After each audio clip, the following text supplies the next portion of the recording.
Assalamualaikum warahmatullahi wabarakatuh. Perkenalkan, nama Ibu Ratna Hamdalah dari SD Kemakmuran 1. Ibu akan menjelaskan materi tentang tema 3 subtema 1. Ibu akan menjelaskan tema 3 subtema 1, benda di sekitarku, aneka benda di sekitarku. Anak-anak, kita harus tetap terapkan protokol kesehatan 5M. 1. Memakai masker. 2. Mencuci tangan dengan sabun dan air mengalir. 3. Menjaga jarak. 4. Menjauhi kerumunan. 5. Membatasi mobilitas dan interaksi. Sebelum kita belajar, mari kita berdoa. Bismillahirrahmanirrahim. Raditu billahi robba wabil islami dina wabil muhammadin nabiyya wa rasulullah. Rabbi zidni ilman warzuqni fahman. Amin ya robbal alamin. Siapkan alat belajarnya ya nak ya. Buku tulis, alat tulis, konsentrasi.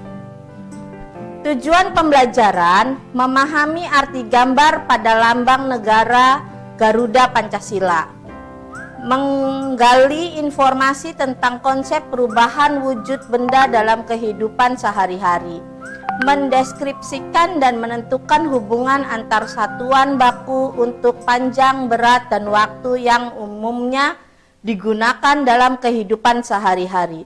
Mendeskripsikan dan menentukan hubungan antar satuan baku untuk panjang, berat, dan waktu yang umumnya digunakan dalam kehidupan sehari-hari. Mengetahui bentuk dan variasi pola irama dalam lagu. Setiap hari kita melihat aneka benda di lingkungan sekitar.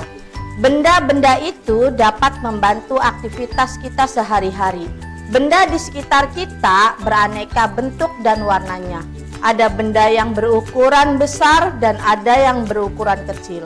Ayo perhatikan benda-benda di sekitar kita. Bagaimana bentuk, warna, dan ukurannya.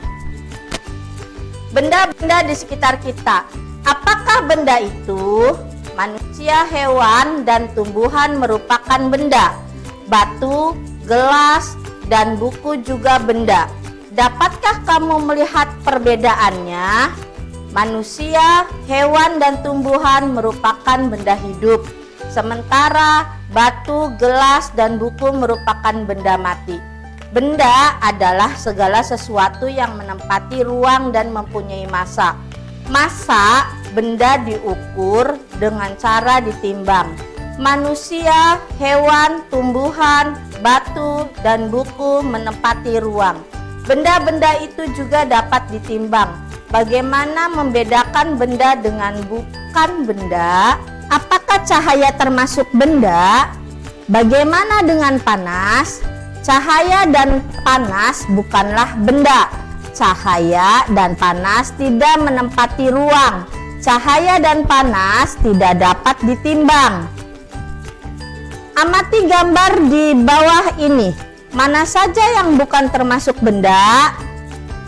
Panas api unggun, minyak goreng, cahaya lampu, ember, es, balon, suara, radio, hewan.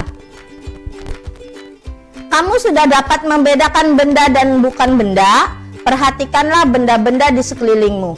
Benda-benda mempunyai warna, bentuk, dan ukurannya tersendiri. Benda-benda dapat dikelompokkan berdasarkan sifat fisiknya. Sifat fisik benda misalnya warna, bentuk, kekuatan, wujud, atau ukurannya. Ukuran benda yang ada di sekitar kita mempunyai beragam ukuran. Ada yang besar dan ada yang kecil. Ada yang panjang dan ada yang pendek. Bentuk benda-benda di sekitar kita mempunyai beragam bentuk. Perhatikan bentuk-bentuk benda di bawah ini. Coba perhatikan nak gambarnya. Warna, benda di sekitar kita mempunyai beragam warna. Perhatikan warna-warna benda di bawah ini. Kamu telah mempelajari tentang jenis, sifat fisik, dan ciri benda. Selanjutnya, lengkapilah tabel berikut ini. Anak-anak nanti bisa isi tabel yang ada di layar ya.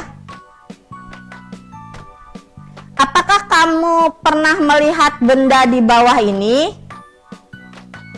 Benda-benda di atas merupakan kelompok dari keanekaragaman jenis benda. Benda di atas dikelompokkan menurut fungsinya, yaitu alat untuk mengukur. Satuan yang dipakai pada penggaris adalah sentimeter. Coba cari tahu satuan yang digunakan pada alat ukur lainnya. Perhatikan tangga satuan panjang di bawah ini. Kilometer, hektometer, dekameter, meter, desimeter, sentimeter, milimeter. Setiap naik satu tangga dibagi dengan 10. Ibu punya pensil. Ukurannya 6 cm. Berarti ditulisnya 6 cm. Ibu punya spidol. Ukurannya 0 sampai 12 cm. Ditulisnya maka 12 cm. Ibu punya ballpoint 0 sampai 11 cm. Maka ditulisnya 11 cm. Benda dapat dibuat dari bermacam-macam bahan. Ada benda yang terbuat dari batu, kayu, besi, kaca, plastik, dan lainnya. Setiap benda dapat menghasilkan bunyi yang khas jika diketuk. Benda-benda tersebut menghasilkan bunyi yang berbeda. Ayo kita dengarkan bunyi-bunyian dari berbagai alat musik ritmis. Alat musik ritmis adalah alat musik yang tidak bernada, namun dapat menghasilkan irama lagu. Ada berbagai macam alat musik ritmis. Berikut ini beberapa contoh alat musik ritmis. Berikut ini contoh alat musik ritmis. Selain menggunakan alat musik, kita dapat menggunakan tepukan tangan untuk mengiringi lagu. Mari kita berlatih membuat pola irama lagu. Caranya dengan menggunakan alat musik ritmis ataupun tepukan tangan. Berlatihlah memukul pola ketukan berirama menggunakan simbol berikut: ketukan kuat, ketukan sedang, ketukan lemah. Benda terbuat dari kayu. Sebutkan bahan untuk membuat pensil. Pensil terbuat dari kayu. Di sekitarmu banyak sekali benda yang terbuat dari kayu. Beberapa di antaranya adalah meja, kursi, dan lemari. Kayu juga digunakan untuk membuat benda kerajinan. Misalnya, patung dan figura. Kayu adalah bagian dari pohon. Untuk memperoleh kayu, kita harus menebang pohon. Kemudian mengambil bagian batang untuk diolah menjadi berbagai macam benda. Perubahan dari batang kayu menjadi benda-benda tersebut melalui proses yang berbeda-beda. Pertama, batang pohon ditebang. Batang pohon yang telah ditebang disebut kayu gelondongan atau log. Kemudian log dikirim ke pabrik atau pusat gergajian. Pengiriman log menggunakan angkutan khusus seperti truk melalui darat atau kapal melalui sungai. Setelah itu, log dipotong-potong sesuai keperluan untuk menghindari jamur dan serangga yang dapat menyerang kayu. Maka, kayu perlu dikeringkan. Cara hanya dengan dijemur.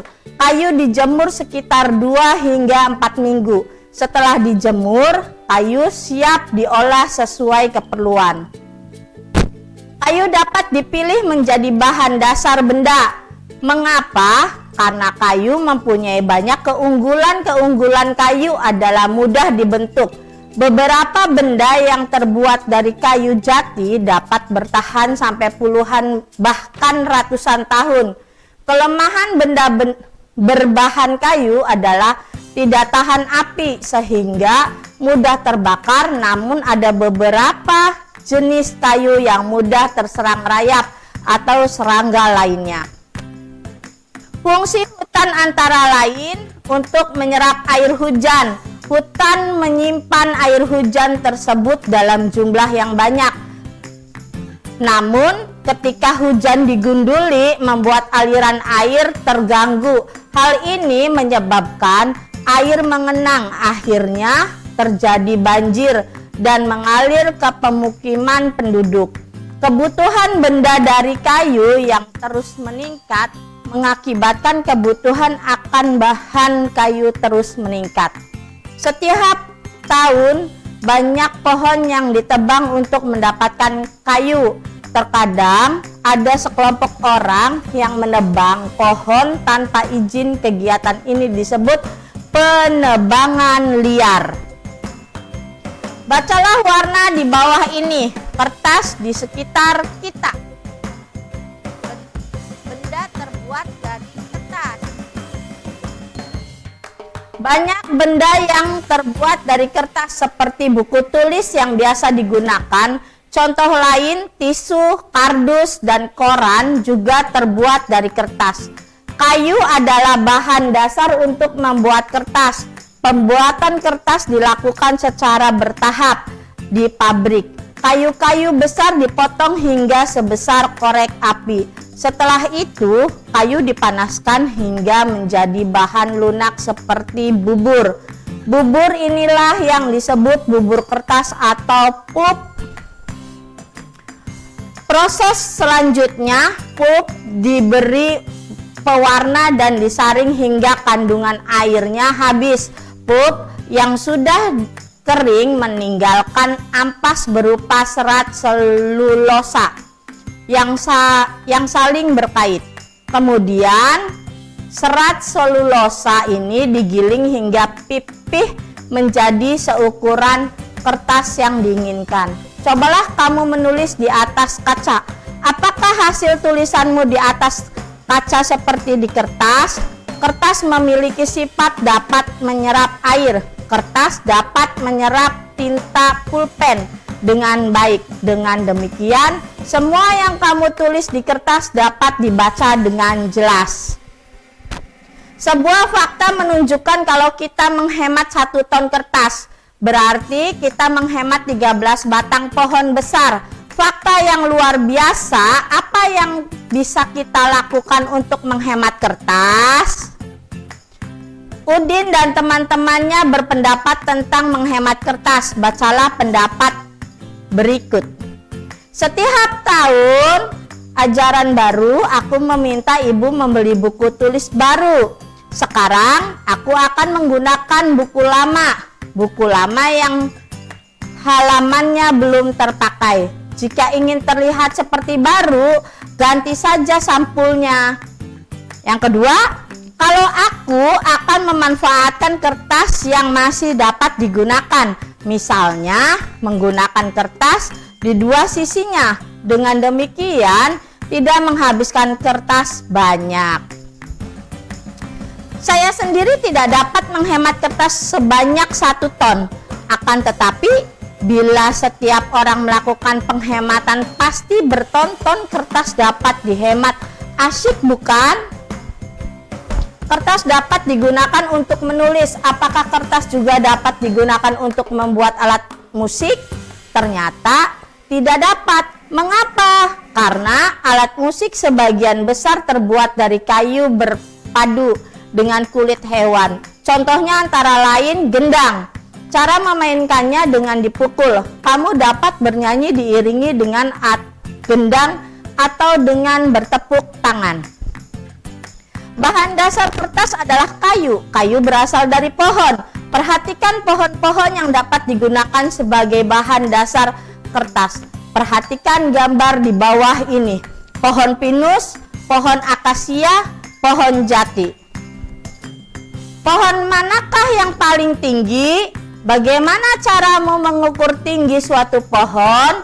Tinggi badanmu seperti benda dengan temanmu. Apakah kamu panjang atau tinggi benda dapat diukur dengan alat ukur yang sama?